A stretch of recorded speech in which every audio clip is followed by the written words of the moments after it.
오늘 말씀은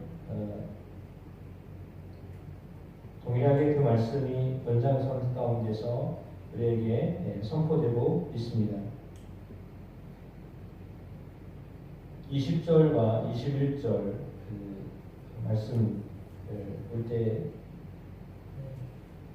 목적을 우리에게 말해주고 있습니다. 내가 비옵는 것은 이 사람들만 위함이 아니요 또 그들의 말로 말미암아 나를 믿는 사람도 위함이니 라고 기도의 목적에 대하여서 말씀해 주고 있습니다. 기도를 왜 하고 계신가? 그것은 그들의 말로 말미암아 나를 믿는 사람들도 위함입니다 라고 하는 기도였습니다. 그러니까 지금 예수님의 기도는 단순하게 제자들만을 위한 기도가 아니라 제자들의 말로 제자들이 전도하여서 믿게 될 사람들도 또한 이 말을 믿게 하기 위함입니다 라고 하는 분명한 목적을 말씀해 주고 있습니다. 그래서 앞으로 제자가 될 사람들에 대하여서 그들을 위하여 또한 기도합니다 라고 하는 내용이죠. 그럼 무엇을 예수님이 기도하시는가? 21절에 아버지께서 내 안에 내가 아버지 안에 있는 것 같이 그들도 다 하나가 되게 하여 라고 되어 있습니다. 하나가 되게 하여 라고 하는 것은 첫 번째로는 하나님과 하나가 되는 것을 말하고 예수님과 하나가 되는 것을 말합니다. 예수님 기도하셨던 기도의 제목, 기도의 내용은 하나님과 하나가 되고 예수님과 하나가 되는 것이다라고 분명하게 말씀하십니다. 그리고 우리 안에 있게 하사 세상으로 아버지께서 나를 보내신 것을 믿게 하옵소서라고 했습니다. 하나님과 하나가 되고 예수님 안에 있게 하고 아버지께서 나를 보내신 것을 저들이 믿게 하옵소서라고 하는 기도죠. 그래서 궁극적으로 믿음에 대한 이야기를 하고 계신데 그 믿음은 연합해서 온다라고 하는 것입니다. 믿는다라고 하는 것은 객체로 있는 것이 아니라 그 객체가 연합되어진다라고 하는 것을 말합니다. 저와 내가 하나가 되어진다. 내가 예수님을 믿는다라고 하는 것은 내가 예수님과 하나가 되어진다라고 하는 걸 말하고 예수님을 통하여 하나님과 한 몸이 된다라고 하는 것을 하나가 되어진다라고 하는 것을 말씀하고 있습니다. 예수님을 통하여서 하나님과 하나가 되도록 하기 위한 것이 오늘 궁극적인 예수님의 기도 내용입니다. 22절에도 내게 주신 영광을 내가 그들에게 주었사오니 그랬거든요. 그러니까 예수님의 영광을 믿는 자들에게 주셨다라고 말씀합니다. 이는 우리가 하나 된 것 같이 그들도 하나가 되게 하려 합니다. 영광을 준 이유는 저들도 하나가 되게 하기 위하여 이렇게 영광을 저들에게 주었습니다 라고 말씀하고 있습니다. 하나님이 예수 그리스도에게 주셨던 영광을 우리에게도 주셨다. 제자들에게도 주셨다라고 말씀하시고 그 영광이 또한 우리에게 있다라고 말씀하고 있습니다. 물론 여기서 나오는 영광은 이제 정확하게 여기 표현으로 쓰지 않았지만 두 가지라고 생각되었습니다. 첫 번째는 십자가의 영광이고요. 두 번째는 기도의 영광입니다. 그러니까 예수 그리스도께서 십자가를 지셨는 것을 하나님께 영광을 돌렸다라고 말씀하셨죠. 그 십자가는 사실은 하나님과 하나됨을 말하는 거거든요. 그러니까 죽기까지 순종하셨다라고 하는 것은 하나님과 아주 친밀하게 죽을 때까지 하나님과 하나가 되셨다라고 하는 것을 말씀합니다. 아버지의 뜻에 내 뜻을 맞춰서 끝까지 죽으실 때까지 하나님과 하나가 되었다라고 하는 것을 말씀하는 거예요. 그러니까 예수님의 기도의 궁극적인 목적은 하나님의 뜻에 딱 맞춰서 살아가는 것이었습니다. 그래서 하나가 되어진 것이죠. 그러니까 하나라고 하는 것이 어떤 큰 유익을 위해서 하나가 되어지는 것 맞죠? 근데 그 유익은 아버지의 뜻입니다. 아버지의 뜻을 맞추기 위해서 내가 죽을 때까지 맞췄다. 이것이 내가 하나님께 영광을 돌리는 일이다. 이것을 하나님의 영광을 받으셨다. 십자가가 하나님의 영광이죠. 그리고 두 번째는 기도의 영광입니다. 예수의 이름으로 기도할 때 하나님이 그것을 들으시기 때문에 그 일로 인하여서 하나님께 영광이 되어진다라고 하는 것입니다. 기도의 열매를 많이 맺히는 것은 하나님께 영광이 되는 것입니다. 왜냐하면 하나님이 하나님 되심을 드러낸 증거이기 때문입니다. 기도는 우리가 뭔가를 이뤘다라고 하는 증거이며 동시에 하나님이 우리를 위하여 행하실 일이 이것이야 라고 전할 수 있는, 증거할 수 있는. 그래서 어찌 보면 우리가 이렇게 기도를 많이 했어 라고 하는 간증이지만, 그러나 많이 했어 라고 하는 간증의 방점이 찍힌 것이 아니라 하나님이 우리의 기도에 응답하셨어, 하나님이 지금도 살아계셔, 하나님 지금도 역사하고 계셔 라고 하는 것을 세상에 알리는 그런 것입니다. 그래서 이렇게 십자가의 영광, 기도의 영광을 돌려드릴 수 있게 되었다. 그걸 우리에게 주셨다라고 말씀하고 있습니다. 그리고 뒤에도 역시 마찬가지입니다. 23절 내가 그들 안에 있고 아버지께서 내 안에 계시어 그들로 온전함을 이루어 하나가 되게 하려 함은 아버지께서 나를 보내신 것과 또 나를 사랑하신 같이 그들도 사랑하신 것을 세상으로 알게 하려 함이로소이다 라고 했습니다. 하나가 되어지면 하나님이 나를 보내신 것과 또한 하나님이 나를 사랑하신 것처럼 그들도 사랑하신 것을 세상으로 알게 하려는 것입니다. 하나가 되어지면 하나님과 하나가 되어지고 하나님이 그 안에 함께하고 계시다는 것을 알면 그것이 이제 하나님이 저들을 사랑하신다라고 하는 것을 알게 하신다라고 하는 거죠. 김영국 목사님 책에도 그런 글을 썼어요. 당신은 그렇게 부자인데 어떻게 나눠줄 수 있습니까? 반대로요. 당신은 그렇게 힘들고 어려운데 어떻게 세상과 함께 소통하며 삽니까? 이런 질문을 합니다. 이유는 무엇입니까? 왜 그렇게 실패했는데 재기할 수 있었습니까? 라고 하는 여러 종류들의 질문을 하게 되죠. 누구에게? 믿는 사람들에게 질문합니다. 그러니까 세상의 질문은 겉으로 하기도 하겠지만 속으로 하는 거죠. 당신은 어떻게 그렇게 삽니까? 라고 하는 질문이에요. 그러니까 왜 이런 질문을 하겠습니까? 똑같으면 질문 안 해요. 좀 다르니까 질문을 하죠. 왜 그렇게 다르게 삽니까? 라고 하는 질문이에요. 우리가 보기에는 그렇게 살아도 될까? 라고 하는데 그렇게 살면서 그렇게 살고 있거든요. 그래서 이제 질문을 하는 거죠. 그럼 이런 질문에 대해서 이 사람들이 하나님이 살아 있을 수도 있겠다, 내심 이렇게 생각할 수 있다라고 하는 거죠. 그러나 사실은 더 심각한 어떤 것은 뭐냐면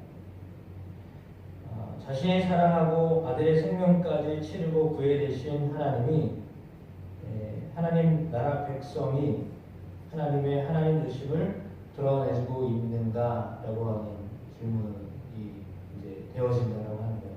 만약에 그렇지 못하다라고 하면 하나님이 지금 모욕을 당하고 계신 것이다. 왜냐하면 하나님이 하나님의 일을 다 하셨는데 하나님이 하신 일에 대하여 아무런 말을 하지 않는다면 그것은 하나님이 지금 모욕을 당하고 계신 것이다 라고 그렇게 글을 썼어요. 그래서 이런 관점으로 보는 것이 굉장히 하나님을 생각하여 쓴 글이다라고 하는 것을 느낄 수 있었습니다. 어제도 예를 들어서 태양에 대한 말씀, 햇빛에 대한 말씀을 함께 나눴지만 하나님 변함없으시고 하나님 여전히 우리 속에서 역사하고 계시거든요. 믿는 사람에게나 믿지 않는 사람에게나 하나님이 하나님의 사랑을 알든 모르든 계속해서 하나님의 사랑을 계속해서 흘려보내고 계십니다. 그러나 그것을 알며 사는 사람은 행복한 사람입니다. 그걸 모르고 사는 사람은 행복을 누리지 못하며 사는 사람입니다. 불행하다라고 말을 하기가 좀 그런 게 행복한 건데 행복한 줄 모르고 사는 거죠. 세상의 사람들이 뭐가 행복인지 모르니까 행복하다라는 표현을 못하고 살고 느끼지 못하고 사는 거다라고 이렇게 여겨지거든요. 그러니까 불행하다라고 생각하는 것은 자신이 불행하다고 느끼니까 불행하다라고 말하는 거잖아요. 근데 사실은 행복과 불행에 대한 것을 어떤 기준에 삼느냐에 따라서 달라져요. 사람에 따라서 다 달라질 수 있어요. 어떤 분은 10만 원을 소득이 되어도요 행복한 사람이 있고, 어떤 사람은 10만 원을 주면 요즘 장난하는 거냐고 이러는 분이 있거든요. 그러니까 이거는 이 개념에 따라서 달라요. 그걸 어떻게 보느냐에 따라, 금액으로 보느냐 아니면 그거를 감사함으로 보느냐에 따라서 전혀 다른 거죠. 그렇지 않겠어요? 그러니까 행복도 역시 마찬가지입니다. 행복한 것이 뭐가 많아져서 행복하다라고 느끼는 사람이 있는 반면에 조금만 생겨도 행복하다고 생각하는 사람이 있거든요. 그러니까 어떻게 하는, 그러면 이제 객관적으로 따져봤을 때 그러면 어떻게 하는 것이 행복한 것이면 좋을까요? 물론 많으면 행복하다고 하는 것이 좋겠죠. 근데 많았을 때만 행복하다고 느끼는 게 행복이라면 그분은 더 많은 것을 얻어야 돼요. 더 많은 것을 누려야 돼요. 그럴 때 행복이 와요. 그러면 행복의 빈도는 확률적으로 따져봤을 때 작을 수밖에 없어요. 늘 더 많은 것을 가질 수가 없거든요, 사람. 제가 요즘에 느끼는 것 중에 하나가 그거예요. 질량 보존의 법칙이지 않고, 질량 보존의 법칙이에요. 우리가 가지고 있을 수 있는 것, 세상에 있는 것들이 한정적이잖아요. 더 많아질 수는 없어요. 딱 정해져 있거든요. 그럼 정해져 있는 것으로 인해서 어떤 것이 많으냐, 어떤 것이 적으냐, 이런 차이인데, 만약에 어떤 것이 많아졌어요? 그러면 어떤 것은 줄어들게 돼 있어요. 그러니까 뭐가 많으냐, 뭐가 작으냐에 따라서 내가 생각하는 이 무엇이 많아지면 거기에 반해서 줄어드는 게 있거든요. 그걸 생각하셔야 돼요. 만약에 뭐가 그냥 제일 쉬운 게 돈이니까 돈이 많아지면 그냥 행복해지겠지라고 생각하지만 사실은 돈 많아지는 대신에 줄어드는 게 있어요. 돈이 많아지면 돈이 많아지는 대신에 뭔가가 줄어들고 있을 거예요, 분명히. 반대로요, 돈이 없지만 돈이 없는 것 때문에 늘어나는 것이 있어요. 그걸 생각을 해야 되거든요. 근데 사람들은 돈이 없으면 불행하다라고 생각을 하니까 이제 돈 없으면 이제 다 불행하는 거예요. 그 룰에 그거 생각하고 있는 행복관에 갇혀 있으면 돈 없으면 무조건 행복한 게 아니에요. 근데 그렇지 않거든요. 돈이 없어도 행복할 수 있는데 거기에 딱 묶여 있으면 내 통장에 잔고가 없으면 불행한 거죠. 왜? 당장 뭐가 없으니까요. 근데 없다고 해서 다 없는 게 아니거든요. 돈 없어서 다 없는 거 아니거든요. 우리 그 개념부터 깨야 돼요. 근데 그렇지 않으면 이게 이제, 왜냐하면 제가 궁극적으로 말씀드리려고 하는 건 그거거든요. 행복을 작은 것에서부터 시작하지 않으면 자꾸 뭐 큰 거에서 행복을 얻으려고 하면 점점 더 많은 욕심을 가지고 살아야 돼요. 사람은 더 많은 것을 누리려고 하기 때문에 더 많은 것을 얻어야 돼요. 거기서 행복을 찾아요. 친밀감이 하나님과의 하나됨이, 그러면 예를 들어서 하나님이 우리에게 더 많은 것을 주셔야 하나님이시다라고 생각되어지면 하나님께 더 많이 구해서 더 많이 얻으려고 하겠죠. 그래서 그걸 확인하겠죠. 하나님 나를 사랑하시는 라고 하는 것을 확인하려고 하겠죠. 하나님이 내가 이렇게 구하니까 하나님이 이런 많은 것을 주셨어. 그래서 내가 행복해. 라고 생각하겠죠. 그리고 믿고 살겠죠. 그러면 사실은 그렇지 않다라고 생각하면 하나님이 나를 사랑하지 않아. 근데 더 많이 얻을 때가 언제예요? 월급 탈 때는 많이 얻는 거예요. 근데 월급 받은 다음에는 막 세금으로 뭘로 이렇게 나가고 나면 금방 또 며칠 내에 없어져요. 그러면 그때는 또 불행한 거예요. 그렇게 되잖아요. 그런데 우리가 하나님과의 관계는 사실은 그래서 질량보전의 것처럼 말씀드렸지만 이것이 어떤 중간에 주님이 우리에게 주신 그 무엇이냐, 그러니까 주님과 나와의 사이에서 생겨났던 그 열매를 주어졌던 것이거든요. 열매로 되어졌던 것을 보면서 행복하냐, 행복하지 않냐, 이러면 이제 재미없어지는 거예요. 그러나 그분과의 친밀한 가운데서 계속 누리며 살아가면 그거는 정말 행복한 거예요. 만약에 여러분들이 만나는 분들이 있어요. 자주 가는 사람이 있거나 자주 가는 곳이 있어요. 여러분들이 몸을 많이 담그고 있는 그런 시간을 많이 할애하는 사람들과 모임이 있어요. 거기 가면 그냥 행복하죠. 왜? 여러분들을 다 이해하고 받아주고 이렇게 하기 때문에 그래요. 사실은 거기서 뭐 많이 나와서가 아니라요. 친밀해서 막 이런 얘기 저런 얘기를 다 받아주고 이해해주고 막 이러니까 사실은 그 안에서 그 모임이 그 만남이 좋은 거죠. 그렇잖아요. 거기서 뭘 많이 얻어가지고 여러분이 좋은가요? 그렇지 않거든요. 똑같은 거예요. 그러니까 우리가 좋은 이유는, 우리가 행복한 이유는 그 안에서 뭔가 많은 것들을 얻기 때문에가 아니라요. 그 친밀함 자체가 감사하고 행복한 거예요. 그러니까 하나님과의 관계도 그 친밀함이에요. 그 친밀함 때문에 행복한 거예요. 그걸 누리며 살아라. 아, 그거 보니까 그러니까 친밀하니까 당연히 사랑하는 거잖아요. 사랑하지 않고 어떻게 친밀해요? 당연히 사랑하니까 친밀하고 사랑하는 게 다 같이 가는 건데 하나님과 우리가 막 이렇게 연합해서 이렇게 살아가는 모습을 보니까 사람이 볼 때고 하나님이 사랑하시네 라고 하는 게 보이는 거죠. 이게 확인이 보이잖아요. 어떤 사람이 하나님을 사랑하면 교회를 사랑하면 교회를 멀리 하겠어요? 교회를 사랑하니까 교회 오는 횟수도 늘어나고 와서도 뭘 하고 싶고 막 이런 마음이 드는 거죠. 사람을 좋아하다 보니까 그 사람을 더 만나고 싶고 뭐 별거 아닌 것 같아도 함께 나누고 싶고 이런 거죠. 이야기하고 싶고 막 이런 거잖아요. 그런 것듯이 하나님과의 관계도 역시 그런 거거든요. 그러니까 하나님께 시시콜콜 어쩌면 여러분이 사람들에게 하고 하는 것처럼 하나님께 이렇게 여러 가지 것들을 그때마다 그냥 뭐 정식으로 교회 와서 기도하지 않아도 그 순간순간마다 하나님 앞으로 나아가고 하나님과 하나가 되어지면 그러니까 우리는 기도와 말씀을 하나가 되는 건데 그렇게 되어지면 오늘 본문처럼 세상에 알게 되죠. 아, 저들이 하나님 사랑을 받고 있구나. 그걸 이야기하는 것입니다. 그래서 하나님 우리 안에 하나님이 계시고 우리가 하나님 속에 들어가 계시다라고 하는 것을 알게 되는 은혜들을 함께 누리며 살게 하여 주실 줄로 믿습니다.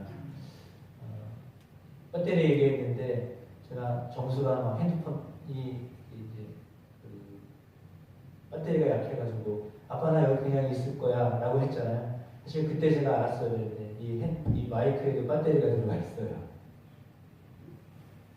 제가 나중에 얘기하는 거예요. 그러니까 저는요 하나님이 그걸 어쩌면 그 배터리 문제야라고 했는데 걔 배터리 문제가 아니라요.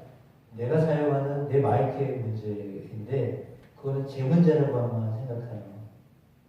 그랬잖아요. 근데 실상은 이 마이크의 배터리 문제도 동일했던 거예요. 근데 그걸 알지 못했어요. 이게 하도 오랜만에 갈리니까. 근데 갈았더니 어제부터 전혀 다르잖아요. 그죠? 하나도 안 들리다가 전혀 다른 거예요. 그러니까 남의 문제가 아니고요. 그게 바로 내 문제예요. 그걸 볼 줄 알면요. 은혜예요. 그러면 내가 행복해져요. 근데 그게 그냥 저 사람 문제야, 저 문제네 라고만 여겨지면 나한테는 아무 소용없어요. 그거는. 저는 이제 그거를 이제 늦게 캐치한 거잖아요. 이제 어제 캐치했어요. 어제 토요일 날 다시 점검하다가 그때 알았어요. 하루가 늦어서. 그래도 감사하죠. 하루가 늦어서 깨달아도 감사한 거죠. 그러니까 그런 거거든요. 그러니까 벌어지는 일들이나 이것들이, 그러니까 예수님에게 일어났던 일들이 예수님의 일이 아니라 내 일이라고 생각하고 받아들이면 내 일이 되는 거예요. 내 것이 되는 거예요. 동일한 거예요. 그런 은혜들이 날마다 있게 되시길 축복합니다.